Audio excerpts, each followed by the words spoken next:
Hi, this is Joan, and you're looking at a still from Franchot Pearson's coverage of the flooding in Southern California. I want to make sure I always give people their accolades, and I think that he did. Well, I think he pretty much always does a great job at what he's doing.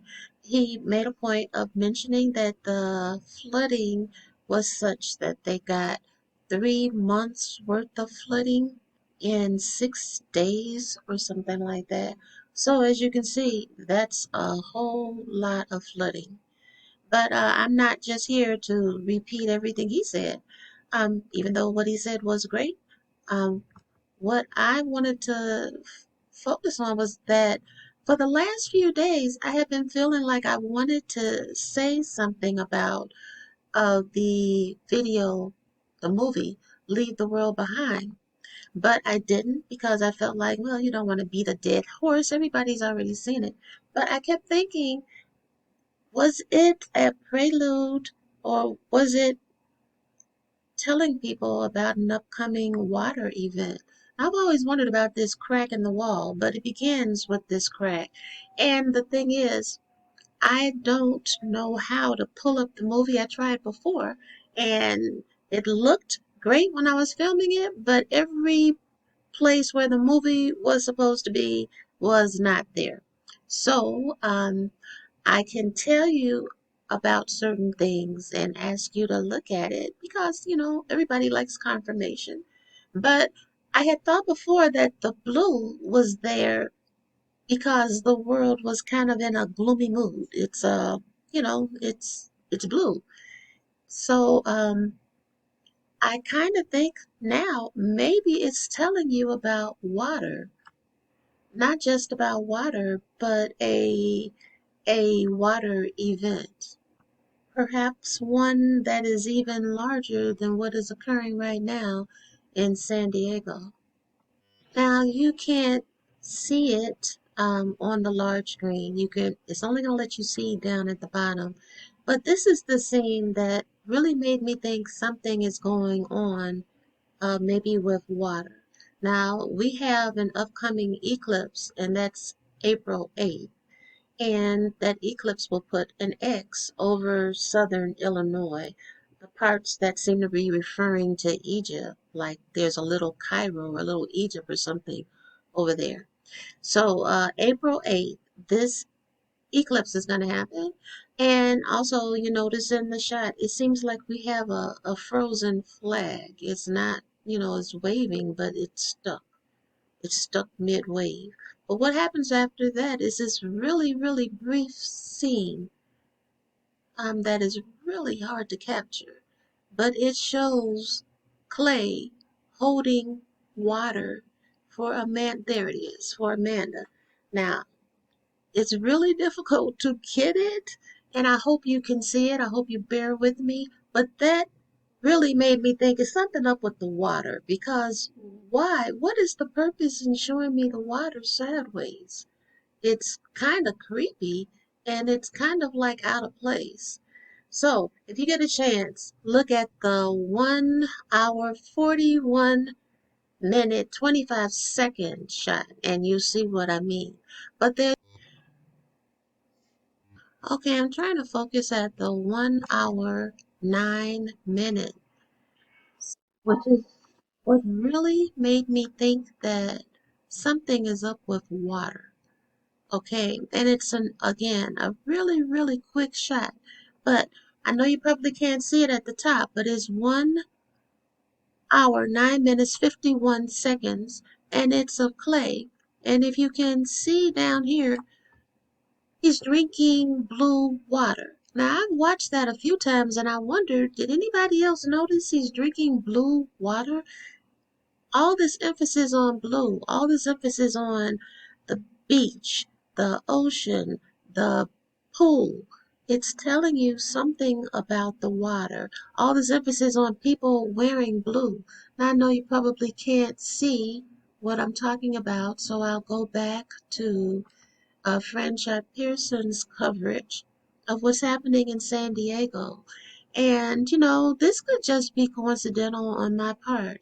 But for the last few days, I've been thinking something is up with this movie and its emphasis on blue and water. I thought the blue had to do with a certain kind of bloom that might have been overcoming the whole country or maybe the whole world. But now I'm beginning to think maybe it's something to do with water. Now I watched Jonathan Kleck. You know, just because I watch someone doesn't mean I agree with everything they say, but I do remember him saying that he expected that there was going to be an event that with the Hoover Dam. Now, he's the first person I ever heard say that he thought that maybe Obama was the Antichrist. Now, I don't know, that is up to people's, well, time will tell one way or the other. But he showed a lot of events were written on, well, not written, but seem to be predicted on the back of dollar bills, which sounds kind of crazy, but I kind of think that he knew what he was talking about to a certain extent. So, him saying that he felt that there will probably be some type of water event. Now, the Bible says that God said he will not destroy, that's why we have the rainbow, he will not destroy the earth by rain again. But he didn't say certain parts of it he wouldn't let something happen to. So, I think that it's a possibility, and I think that, and even here, look at the broadcaster, blue. She's wearing blue all through that movie, and I don't know how other people can show you scenes from movies, but for whatever reason, I can't. So I did give you the timestamp, so please take a look and let me know what you think, because I kept thinking for the longest, why is he drinking blue water? Why doesn't anybody notice? And also, I think that that might explain why the background, which everybody did notice, why the background in the movie Leave the World Behind, why her, um, yeah, you can't see it large, but maybe you can see it on the bottom when I slide it. But yeah, why the background in the on the wall, this not this wall here, but even this one, why is there a crack here? Now, you know, they could have filmed anywhere. They could have repaired this, but they wanted you to see this stuff. And I don't know, does it represent the ocean floor or something? Because and look, all this blue, this whole room, it gives you a headache. It's so blue. It's blue everywhere. She's wearing brown here, but I think that they gave her the worst wardrobe I've seen in any modern picture, and I know it was done on purpose. And just another aside is I've heard a lot of people talk about demasculinizing. That word is hard for me to say. Men, especially black men. But when I looked at this movie, I kept noticing her hair, Rue's hair. It started off long, and as the movie goes on, it gets shorter and shorter. Like you can see it here a little bit. She's got kind of a long fall going on. But as the movie progresses, it gets shorter and shorter. So that by the time we get to the end, her hair is let's see. Okay, please forgive me because I'm trying to catch these shots and it's not the easiest thing for me to do. So, yeah, even this, all of this is telling you something. I noticed Julia Roberts' hair length does not change, just Rose. So, like I said, by the time we get to the end, her hair is significantly shorter. And it seems to be happening, well, here, it's the shortest. And I think that, okay, I think that this is kind of her being given a, well, no, you're not supposed to think about women having anything that they can lose. But I do think that, yeah, I kept trying to figure why is her hair getting shorter? I know it's changing. it was a different length when she was sitting in the kitchen, and now it's a small bun. But Julia Roberts' hair stays the same length throughout. And it seems like every time Ruth is confronted with, like in this particular scene, Julia Roberts pretty much goes off on her. Um, Her hair is shorter. She's waiting for her father, who has left her with strangers, basically, and gone to help the son of a guy he just met a couple of days ago, basically. So I think that they're telling you a lot about, black male, female, black male and female relationships here also. But I think that most people don't think of it being a possibility to take away a woman's power because they feel she doesn't have any. But in any case, that's also what I saw. But the major thing I was interested in was is the water. The way Clay hands her the water, the blue. I think everything is telling you something about water. Now, what I'm saying could be much ado about nothing. I admit it.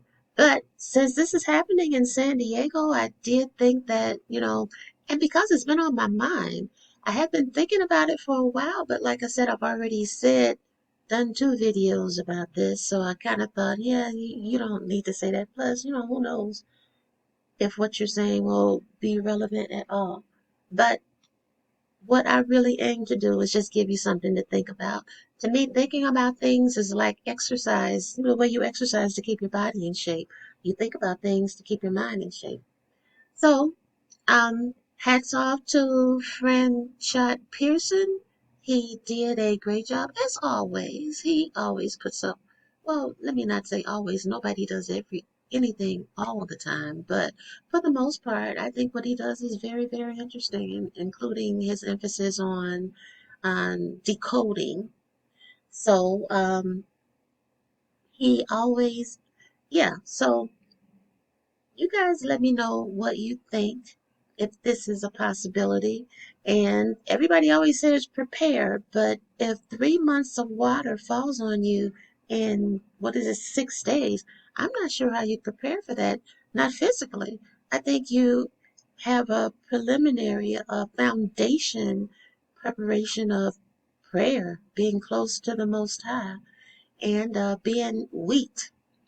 Yeah, because the difference between the wheat and the tares is that, well, number one, the tares are poisonous, but number two, when you're looking at them, you have to wait for them to mature because wheat will bow down. That's how you know it's wheat. The top will bow, like you bow when you pray, whereas the wheat stands up proud and strong. So, you guys, if you have any questions or concerns, please leave a comment and I'll be back. Most of you are not old enough to remember Arnold Schwarzenegger saying that, but for some reason it stuck with me. I'll be back, and you guys have a great rest of your day.